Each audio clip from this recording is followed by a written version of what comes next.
नमस्कार, आप देख रहे हैं न्यूज टुनाइट। मैं हूं Swati Raina. National green tribunal ने दिल्ली आरटीओ को आदेश दिया कि वो पहले 15 साल पुराने डीजल वाहनों का रजिस्ट्रेशन रद्द करें। एनजीटी ने कहा है कि जो गाड़ियां BS1 और BS2 नॉर्म्स पर चल रही हैं, उन्हें पहले कबाड़ में डालना चाहिए और ऐसी गाड़ियों को NOC यानी नो ऑब्जेक्शन सर्टिफिकेट जारी नहीं किया जाए। एनजीटी ने DDA को ऐसे वाहनों को सड़क से हटाने के लिए पार्किंग की जगह देने का आदेश भी दिया है। एनजीटी ने 10 साल से पुरानी डीजल गाड़ियों को सड़क से हटाने की प्रक्रिया 2 चरणों में पूरा करने को कहा है। वहीं एनजीटी ने केंद्र सरकार से सवाल पूछा कि जिन लोगों की गाड़ियां सड़क से हटाई जाएंगी, उन्हें क्या मुआवजा दिया जाएगा। सरकार पर निशाना साधते हुए एनजीटी ने कहा कि 10 साल पुरानी डीजल गाड़ियों को हटाने के लिए केंद्र ने कुछ नहीं किया, क्योंकि आप कुछ करना ही नहीं चाहते। इसके अलावा एनजीटी ने कहा कि प्रदूषण फैलाने वाले वाहनों पर ग्रीन टैक्स बढ़ाकर 5,000 रुपए किया जा सकता है। नेशनल ग्रीन ट्राइब्यूनल यानी एनजीटी ने 10 साल से पुरानी डीजल गाड़ियों पर बड़ा फैसला सुनाया है।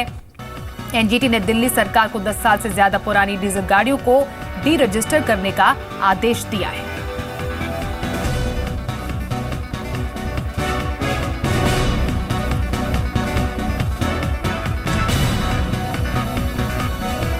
और अब दिल के मरीजों के लिए अच्छी खबर है। सरकार ने स्टेंट की कीमतें तय करने का फैसला कर लिया है, यानी दिल के ऑपरेशन में इस्तेमाल होने वाले स्टेंट की अधिकतम कीमत अब तय होगी। इससे बाजार में ऊंची कीमत पर मिलने वाले स्टेंट की कीमतों पर लगाम कसने में मदद मिलेगी। इस बारे में सरकार ने एक्सपर्ट कमेटी की सिफारिशों को मंजूर कर लिया है और नोटिफिकेशन भी जारी कर दिया है। दरअसल स्टेंट की कीमत को लेकर अस्पताल मरीजों से भारी भरकम रकम वसूलते हैं। आरोप यह है कि कई अस्पताल स्टेंट की कीमत का दोगुना से तिगुना कीमत वसूलते हैं और इस मुद्दे को जी मीडिया कई बार उठा चुका है।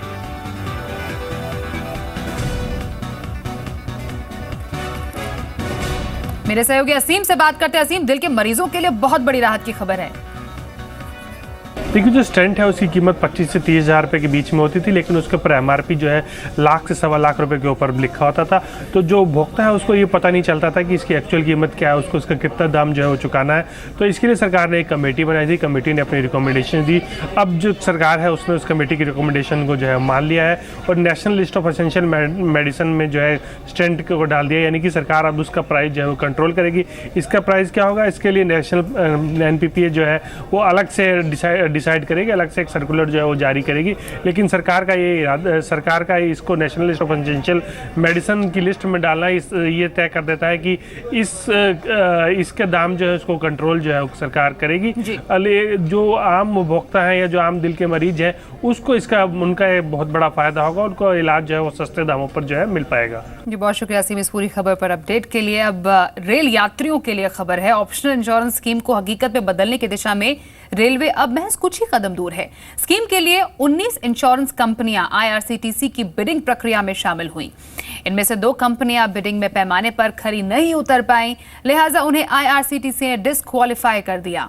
बाकी 17 इंश्योरेंस कंपनियों की फाइनेंशियल बिड मंगलवार को IRCTC में खुली। फाइनल बिडर का सिलेक्शन 2 से 3 दिन में कर लिया जाएगा। रेलवे ऑप्शनल इंश्योरेंस स्कीम के लिए 1 से ज्यादा कंपनी का चयन कर सकता है और इस स्कीम में देश की दिग्गज इंश्योरेंस कंपनियों ने हिस्सा लिया। इसमें Bharti AXA life insurance, HDFC ergo, united India insurance, national insurance company, Bajaj Allianz, Apollo Munich शामिल हैं।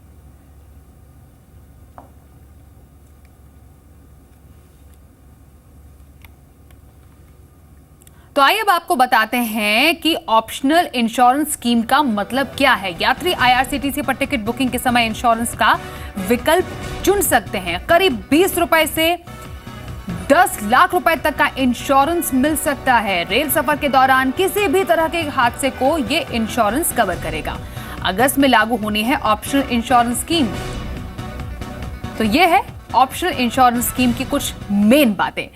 अब बढ़ते हैं आगे। देश में चलने वाली बुलेट ट्रेन का किराया हवाई किराए से कम होगा। मुंबई से अहमदाबाद के बीच चलने वाली बुलेट ट्रेन हवाई सफर से सस्ती होगी। रेल मंत्री सुरेश प्रभु ने लोकसभा में लिखित जवाब में यह बात कही है। प्रभु के मुताबिक मुंबई से अहमदाबाद के बीच हाई स्पीड रेल कॉरिडोर को 6 साल में पूरा कर लिया जाएगा और माना यह जा रहा है कि बुलेट ट्रेन से दोनों शहरों के बीच 508 किलोमीटर का सफर करीब 2 घंटे में पूरा हो जाएगा।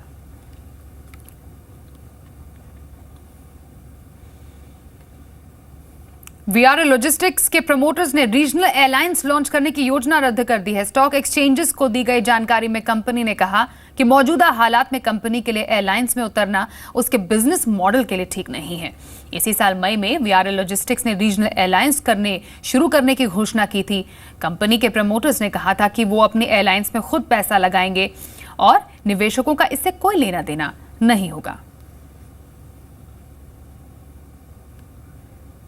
गुजरात के ऊना में दलितों की पिटाई के मुद्दे पर आज संसद में जोरदार हंगामा हुआ। गृह मंत्री ने ऊना की घटना पर बयान भी दिया। 11 जुलाई को ऊना में दलित समुदाय के 3 युवकों की बुरी तरह से पिटाई कर दी गई।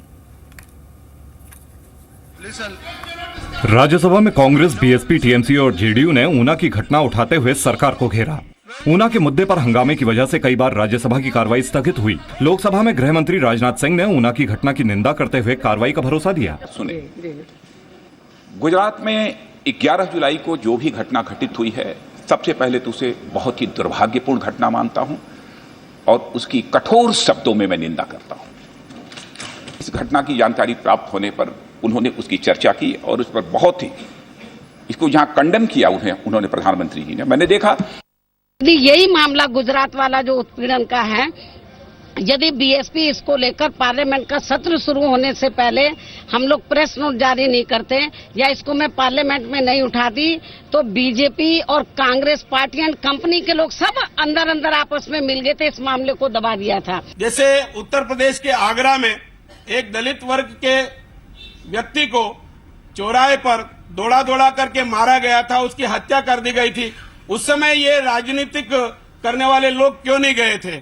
मैं मायावती जी से भी पूछना चाहता हूं कि उस समय वो वहां क्यों नहीं। आज ऊना की घटना के विरोध में दलित संगठनों ने गुजरात में बंद बुलाया। बंद का मिला जुला असर दिखा। कई जगह सड़कों पर प्रदर्शन और पत्थरबाजी की घटनाएं भी हुई। गुजरात की मुख्यमंत्री आनंदीबेन पटेल ने आज ऊना में पीड़ितों के घर जाकर उनसे मुलाकात की और इंसाफ का भरोसा दिलाया। ऊना में दलितों की पिटाई के मुद्दे पर जब बहस संसद में हो रही थी तो कांग्रेस उपाध्यक्ष राहुल गांधी क्या कर रहे थे, ये आपको दिखाते हैं। मैं कहने जा रहा हूं। लोकसभा में गृह मंत्री राजनाथ सिंह बयान दे रहे थे। कांग्रेस के दूसरे सांसद गृह मंत्री के बयान पर हंगामा कर रहे थे। इसी दौरान राहुल गांधी सोते हुए दिखाई दिए। राहुल गांधी पर न हंगामे का असर, न ही बहस की फिक्र। सिर पर हाथ रखकर राहुल सो गए। तो अंदर जाने से थोड़ी आराम मिल जाती है तो आंख बंद करते हैं ताकि उसमें मॉइस्चर आ जाए और आप बोलो सोते हैं, ये कोई तरीका है? देखिए, इससे कांग्रेस का वह चेहरा सबके सामने आ जाता है कि कितने सीरियस हैं वो इस दलित के महत्व पर। जब लोकसभा के अंदर इसके ऊपर चर्चा हो रही थी और राहुल गांधी सो गए थे, इससे आप समझ सकते हैं वो कितने संवेदनशील है और कितने गंभीर है दलित उत्पीड़न के मामले में। दिलचस्प यह है कि राहुल कल दलितों की पिटाई के मुद्दे पर ऊना जाने वाले हैं। कल जा रहा हूँ भैया मैं। ये पहला मौका नहीं है जब राहुल संसद में बहस के दौरान सोते हुए दिखे हों। इससे पहले भी कई मौकों पर वो संसद में सोते हुए नजर आए हैं। राहुल गांधी को कई बार फजीहत का सामना करना पड़ा है।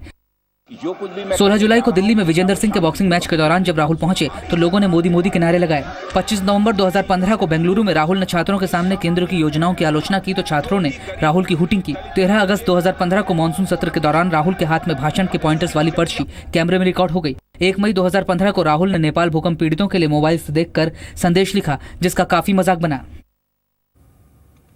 बीजेपी ने दयाशंकर सिंह को यूपी उपाध्यक्ष पद से हटा दिया है। दरअसल दयाशंकर सिंह ने मायावती के खिलाफ अपशब्दों का इस्तेमाल किया था, जिसके बाद संसद में जमकर हंगामा हुआ। हालांकि बाद में दयाशंकर सिंह ने मायावती से माफी मांग ली थी।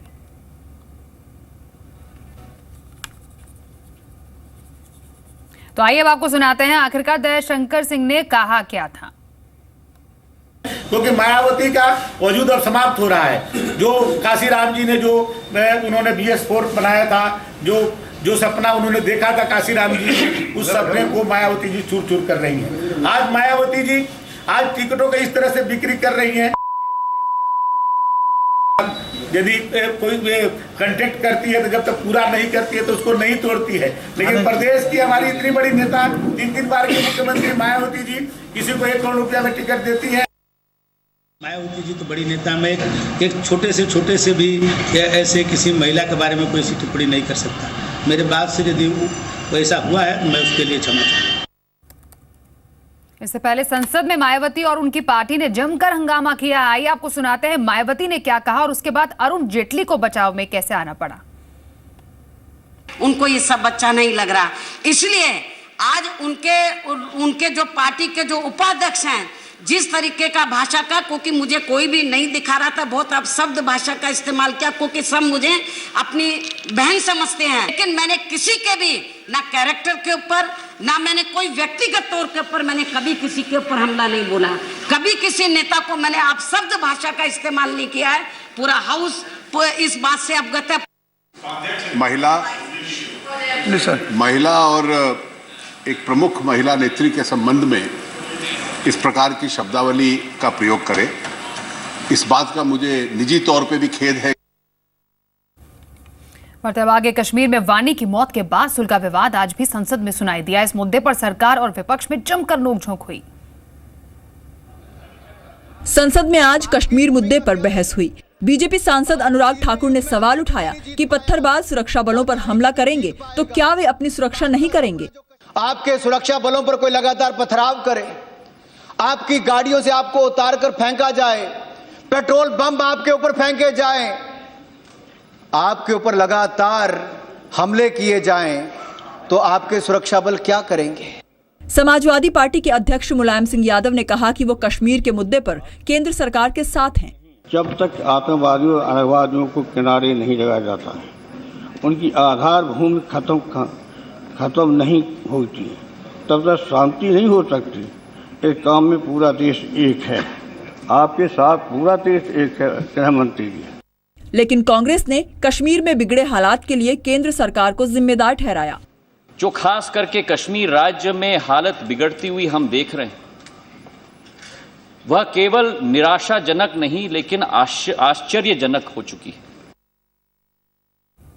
एक और बड़ी खबर में मुंबई हाईकोर्ट से एफटीआईएल को निराशा हाथ लगी है। मुंबई हाईकोर्ट ने एफटीआईएल को संपत्तियां जब्त करने के मामले में अंतरिम राहत नहीं दी है।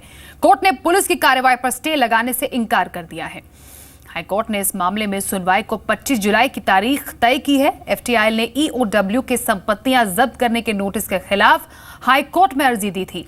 ईओडब्ल्यू ने कल एफटीआईएल की सारी संपत्तियों को जब्त कर लिया था। ईओडब्ल्यू ने यह कार्रवाई एनएसईएल केस में एफटीआईएल की भूमिका को देखते हुए उठाया है। हालांकि एफटीआईएल का यह कहना है कि मुंबई पुलिस की कार्रवाई का कोई कानूनी आधार नहीं है। एफटीआईएल के फाउंडर जिग्नेश शाह को पहले ही पीएमएलए कोर्ट ने 1 अगस्त तक न्यायिक हिरासत में भेज दिया है। एनएसईएल केस में निवेशकों के करीब 5,600 करोड़ रुपए फंसे हुए हैं। मुंबई पुलिस की ईओडब्ल्यू ने इस मामले में एनएसईएल और दूसरे आरोपियों की करीब 6,000 करोड़ रुपए की संपत्ति जब्त कर ली है। हालांकि निवेशकों को अब तक जब्त संपत्तियों से कोई रिफंड नहीं मिला है। बात करते हैं शेयर मार्केट की। बाजार साल 2016 के सबसे ऊपरी स्तर पर आज बंद हुआ। मिले जुले विदेशी संकेतों के चलते भारतीय बाजारों की मजबूत शुरुआत हुई और कारोबारी सत्र में बाजार में खरीदारी देखने को मिली। सेंसेक्स दिन के अंत में 128 अंक, निफ्टी 37 अंक की बढ़त के साथ बंद हुए। कुछ सेक्टर्स में रियल्टी, हेल्थ केयर, एनर्जी, तेल, गैस शेयरों में सबसे ज्यादा खरीदारी दिखी। कंज्यूमर ड्यूरेबल्स और टेलीकॉम को छोड़कर बीएसई के सभी सेक्टर इंडेक्स हरे निशान में बंद हुए।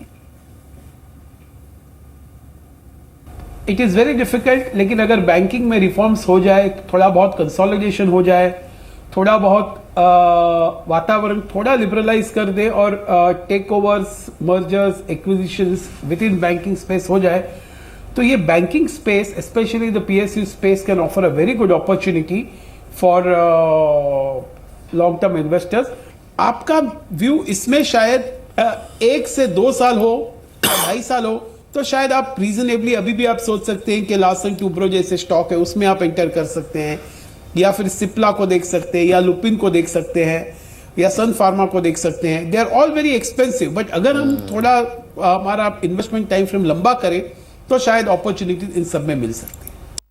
एल&टी इन्फोटेक की लिस्टिंग से पहले ग्रे मार्केट में इसके आईपीओ पर प्रीमियम घट गया है। एल&टी इन्फोटेक के आईपीओ का प्राइस बैंड 705 रुपए से 710 रुपए प्रति शेयर था। 5 दिन पहले इस पर 80 से 90 रुपए का प्रीमियम चल रहा था, लेकिन आज ये घटकर 30 से 40 रुपए रह गया है। इसके कारण है पिछले कुछ दिनों से टीसीएस, इन्फोसिस और विप्रो के पहली तिमाही के कमजोर नतीजे। हालांकि अभी भी एल&टी इन्फोटेक के आईपीओ पर प्रीमियम प्राइस बैंड से काफी ऊपर है। साथ ही आपको बताएं, एल&टी इन्फोटेक के शेयर की कल लिस्टिंग होगी। विजय माल्या और यूबी होल्डिंग्स से बकाये की रिकवरी के लिए किंगफिशर का लोगो, ब्रांड और ट्रेडमार्क फिर नीलामी के लिए आ रहा है। नीलामी करने वाली एसबीआई कैप इस बार रिजर्व प्राइस में करीब 36 करोड़ रुपए की कमी के साथ इसे ऑक्शन के लिए ला रही है। एसबीआई कैप ने अप्रैल में इसके लिए 366 करोड़ 70 लाख रुपए रिजर्व प्राइस तय किया था, लेकिन इस बार रिजर्व प्राइस 330 करोड़ 3 लाख रुपए रखा गया है। ऑनलाइन नीलामी की तारीख 25 अगस्त तय की गई है और कुल 9 ट्रेडमार्क को नीलामी के लिए रखा जा रहा है। जबकि बैंकों ने जब इस ब्रांड को गिरवी रखने के बदले लोन दिया था तब इसकी वैल्यू करीब 4000 करोड़ रुपए आंकी गई थी।